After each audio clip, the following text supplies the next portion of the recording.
happened to our country, probably 20 million people. And you know, that's a little bit old, that chart. That chart's a couple of months old. And if you want to really see something that's said, take a look at what happened.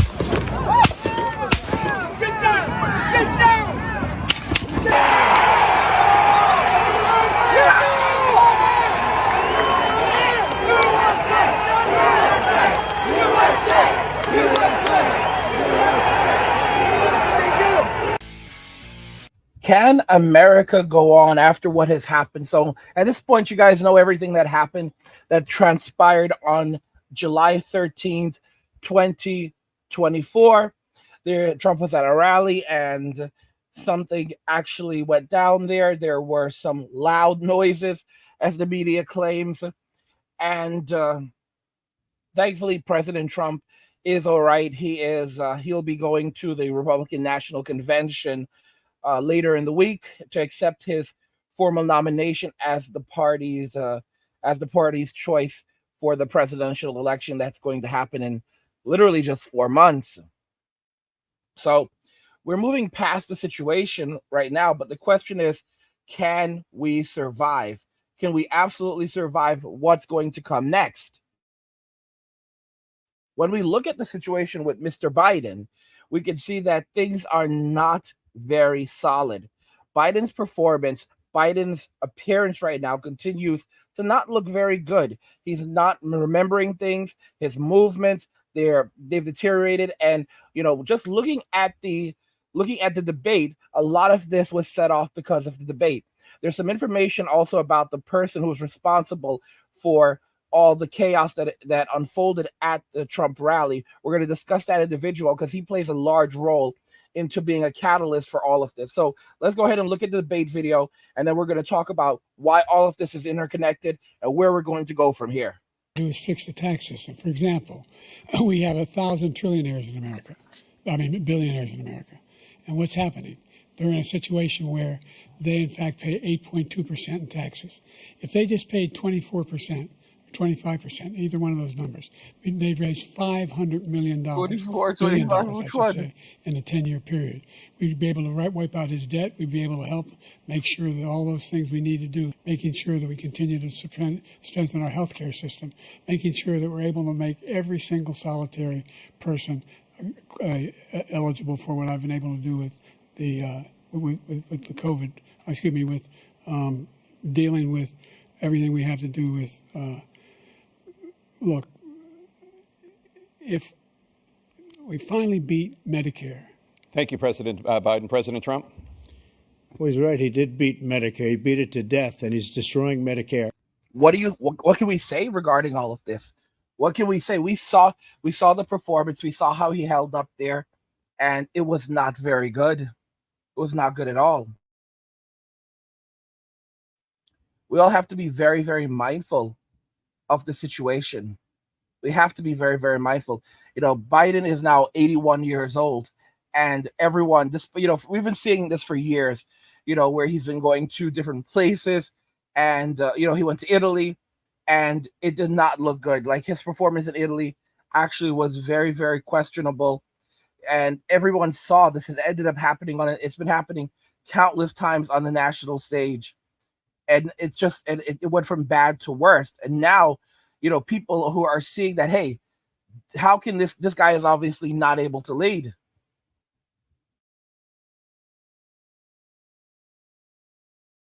You can see the video here. This is him in Italy, and with the Italian prime minister and other world leaders, including Justin Trudeau, and the president of France.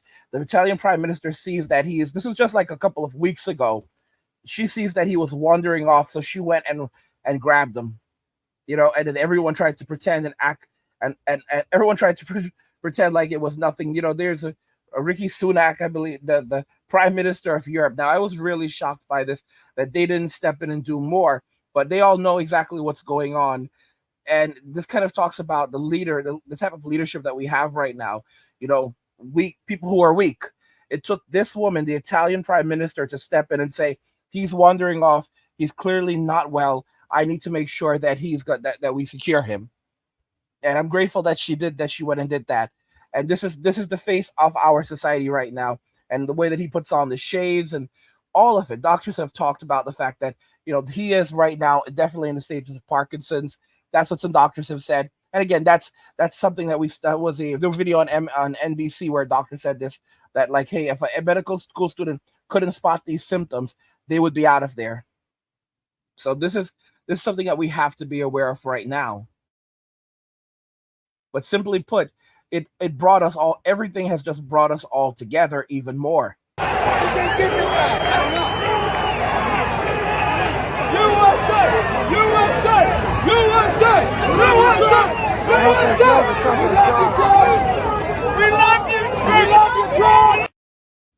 We love you, Trump. We love you. Yeah. So this is the beginning of something completely different, something completely new. If we jump into this article basically talks about the young man. So the 20-year-old nursing home employee from suburban Pittsburgh, that he was 20 years old, that is responsible for the events that took place at Trump's rally, was actually a registered Republican, they say, who drove to the campaign rally an hour from his home. Law enforcement officials were working Sunday to learn more about this individual and to determine what motivated him, and it's just unbelievable. The FBI said Sunday that it has not identified any underlying ideologies from this individual from his social media post. He graduated from high school 2 years ago and had no past criminal cases against him, according to public records. And they believe that he acted alone.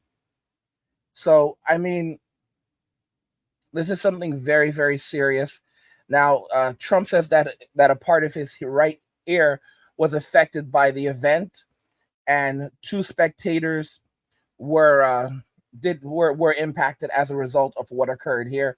And then the person responsible for all of this is no longer with us. And relatives for this individual, they have not immediately responded to messages from the Associated Press. His father, Matthew Crooks, did speak with CNN and said that he was trying to figure out what the heck was going on, but wouldn't speak about his son until after he had talked to law enforcement. So yeah, that's a wise decision. And an FBI official told reporters that the family is cooperating with investigators. I'm going to tell you guys something. I'll tell you something right now. I've been warning everyone about Gen Z. I've been warning you guys about Gen Z. I've said it. I said that Gen Z, something is wrong with them. And I'm the first, guys, no one is going as hard as I am. A lot of people are speak out. You're going to see the anger and fury rising very soon. I told you, I kept telling you, something is wrong with Gen Z. They're not right. Something is off with the generation. It's not like past generations where people have criticized past generations and said, oh, the millennials were too weak and they're too soft. No.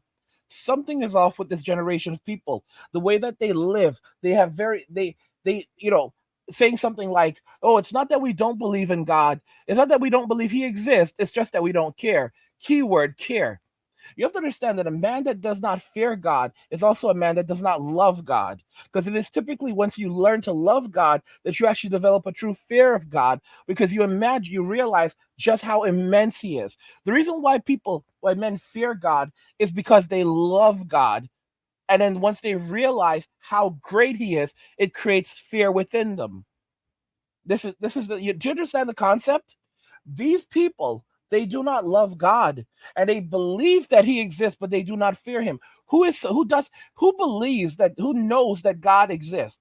Who has the knowledge that God exists, but then they will say that they do not care?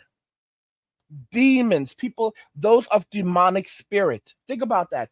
Demons know the presence of God. They know that God exists. They know of Jesus Christ, and yet they do not care. It is a deliberate spirit, just like the Jezebel spirit. Do not misunderstand. The Jezebel spirit can affect both men and women. And that is something that we are seeing with Gen Z. Guys, the way that they live their lives, they don't live their lives carefully. They don't live like people who want to have long and happy lives. Okay? Their attitude is the boomers stole our future. We're all screwed. We're going to steal back what we had. And that's it. All right? 40%, over 40% of Gen Zers recently admitted that they're engaging in credit card fraud where they'll order things and then do chargebacks saying that they never received it. Over 40%. Those are the only, and so think about it. Those are only the ones who are simply telling the truth and brazen. It's likely more than 50%. It may be 60 or 70% of these people doing it right now or more. Guys, there are going to be serious consequences for all of us in the future. Restrictions placed on us where if you want to use your credit card, you're going to have to use biometrics, and it'll have to scan your face or a fingerprint or whatever, probably your face, and it's very easy to do with the iPhone. It's very easy to do with the iPhone because it's always doing it. So the technology is well implemented. All right. So it's going to create like a key using your face. These companies are going to create a key using your face. And whenever you want to order something, it's going to have to scan your face. And you're going to find this technology at places like Walmart. You're going to find it at every store. You're going to go to the grocery store, go to the bodega. All right, para chicharrones, and you're going to have your face scanned if you want to buy from them, and they'll tell you no because of the fraud. Before it was only like it wasn't everyone, but now it's everyone. And as we're moving more to a cashless society, this technology is coming. And I on 100%, sadly, because it's about control, but I have to 100% say that I'm not completely against. I don't support it, but I don't want to completely support it. But then at the same time, I understand it because we're going far beyond, guys, this specific group of people. And some from the millennial generation, specifically the younger ones, because they're practically Gen Zers, are engaged in this. Guys, this guy was only 20 years old. 20 years old. And he just and just like that, he went into something like this. No criminal past, nothing. This is how a lot of the Gen Zers are. I've said this before that right now we are in the golden era. We are in 100% the golden era of Gen Z because in 5 to 10 years, guys, all these people are going to be doing is squatting and stealing because they are not built for hard times. If you look at a lot of Gen Xers are struggling right now. Struggling. And guess what? You don't even hear from them. You wouldn't even know these people existed if it wasn't because of Gen Z constantly messing with them. Because the Gen Xers, they struggle in silence. They walk around angry, many of them furious or just tired and saying they don't give a damn anymore. But do not confuse tired with retired. And they are built for hard times. They grew up poor, and many of them are still poor. But guess what? They cope. Gen Z, on the other hand, doesn't know anything about struggling, about survival. There are so many Gen Xers and older millennials who did everything they were told to. They joined the military, served a number of years, went to college or went to trade school, or learned skills and went into various fields and did the best that they could and were outstanding members of society. And they still failed, and they're still going, and they're still pushing, and they're still grinding. And they may be pissed, tired, demoralized, but guess what? They have to keep on grinding. And they don't bother anyone. And then you have Gen Z who are just starting out their lives, crying and complaining because they believe they should all be living in mansions. Oh, it's not a mansion, Angry. I'd be happy for just a small house, just a couple square feet. You don't understand how hard it is. I'm 20 years old and I can't afford a house, and I can't afford to live by myself, or I'd have to live with roommates, and 100 years ago people didn't have to live with roommates. Okay, 20, 30 years ago, someone could buy a house for $100,000. I'm just trying to survive out here, man. Why can't you understand this? And I'm like, bro, I grew up in New York, like one of the most expensive cities in the world. It was hell, things were expensive back in the 90s, dude. Like, what the living heck are you talking about? My parents didn't get their first house until they were almost 40 years old. Like, are you delusional? Gen Z is out, guys. This is a perfect example of what I'm talking about. This guy's only 20 years old, 2-0, and this is the behavior that we're seeing from these people already. Like I said, this is the golden era for Gen Z. Guys, they are going to go full-blown hippie. These are hippies, okay? What were the characteristics of the hippies back in the 70s?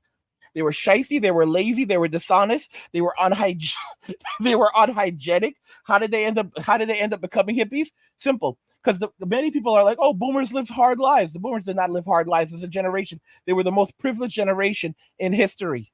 And they often lie about it.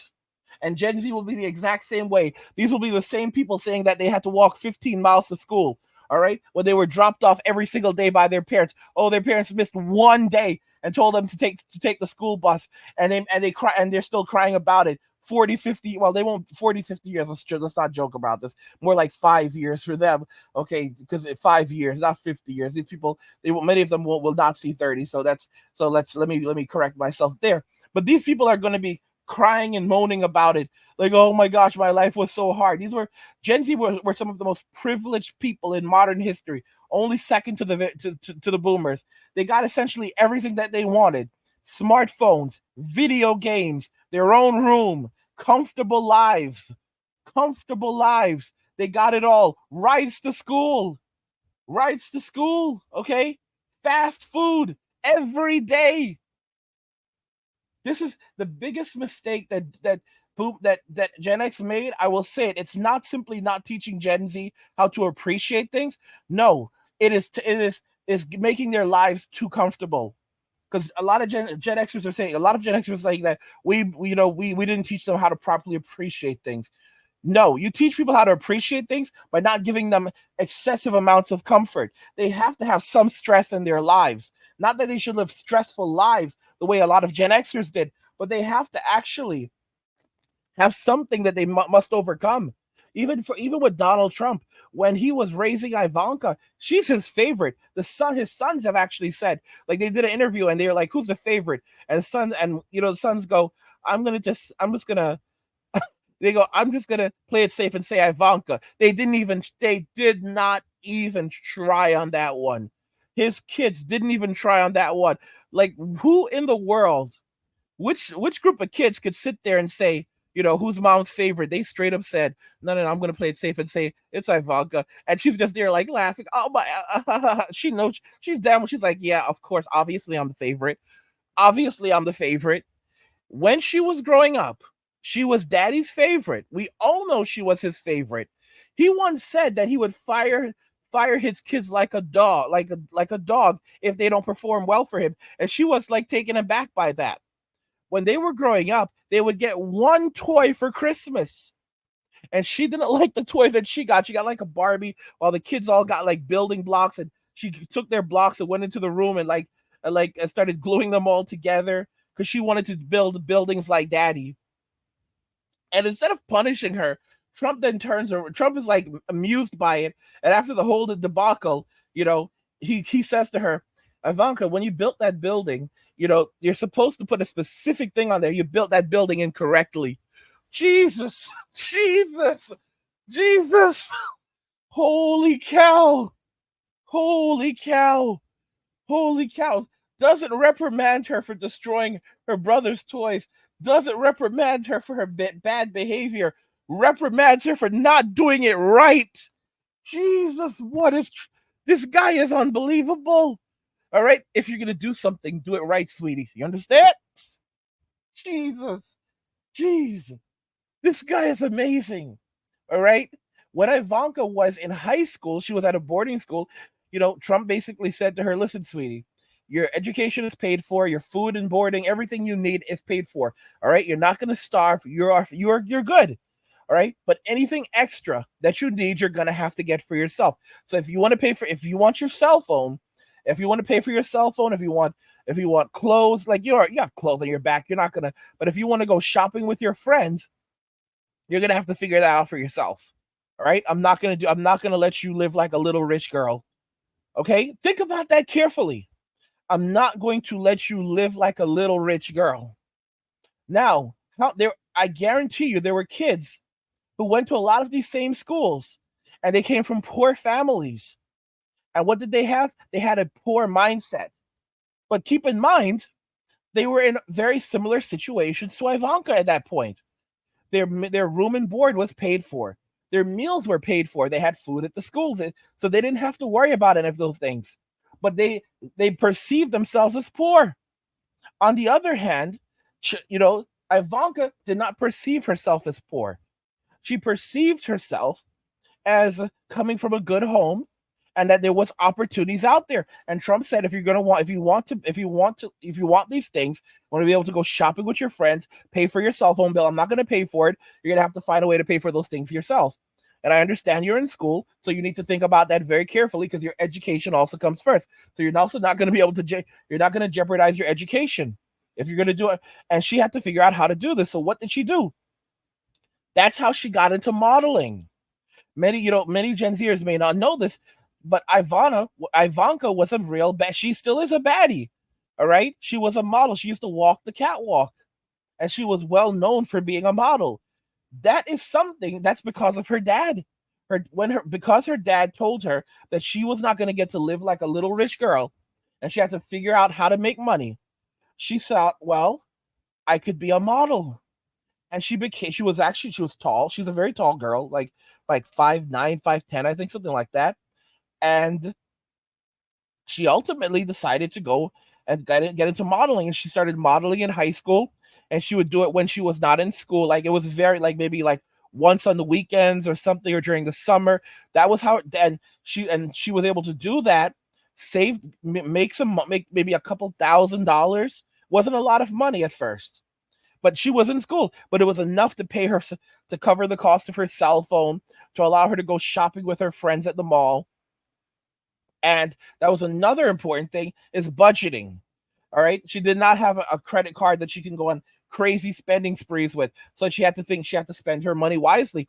She had to budget her money. She had to if there's a cute pair of earrings, I'm going to pick it up. We're not going to the mall to shop, spend lots of money. That's something that, guys, this is like something that that was very different in the 80s and 90s. When women went to the mall, it was like therapeutic for them.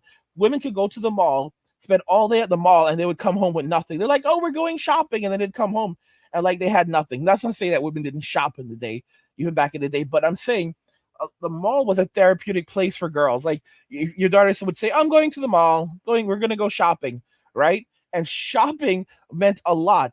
When a girl said shopping, she's like, I'm going shopping with my friends. That really was just a code for walking around and chilling, looking at things, window shopping. And window shopping was fun. They'd go, they might try something on. Maybe they might buy something. Maybe they wouldn't. They would look at all the different things. The mall used to be crazy. We had the arcades back then. Things were very, food was cheap. You can go to the mall with $10 and come back with $8. I'm just like, that's how life was back then. You could go to the mall with $10 in your pocket and come home with $8. And that would have, and with those $2, you would have had a drink, burger, fries, and picked up something like a pair of earrings or something, or whatever, some accessory. Like that's how life was back then. I don't know. Things just have changed so much. And the thing here is, can America survive what happens next? And I don't know. I cannot say yes to that, because guys, it's going to be crazy. It's going to be absolutely crazy what we see happening in Western society, because obviously there's going to be a lot more security, but at the same time, there's a lot. Guys, notice people started chanting USA, USA. That shows that the American spirit is not going to be broken. But at the same time, there's going to be a lot more people that are now furious, because guess what? He walked away from it. He was able to come out of it on top. They're looking stronger than ever. This is going to be a crazy 4 months, y'all. It's going to be a crazy 4 months. Guys, if you want to hear my updates, my thoughts, and everything, and that's one of the things that's going to be in my newsletter coming out tomorrow at the time of making this video. It comes out typically the first of every week. Then I suggest that you go to the link in the description and sign up for my newsletter to get my personal thoughts and insights. Go and sign up for that. Do not miss this newsletter that's coming out. You don't want to miss it. Also, guys, join us on Locals, the Angry Guy community on Locals for exclusive content and to support the community. You can do that by going to angrygalaxy.com. We can have discussions over there. We can really discuss what's going on. Go and join the Locals community, guys. Go and join the Locals community.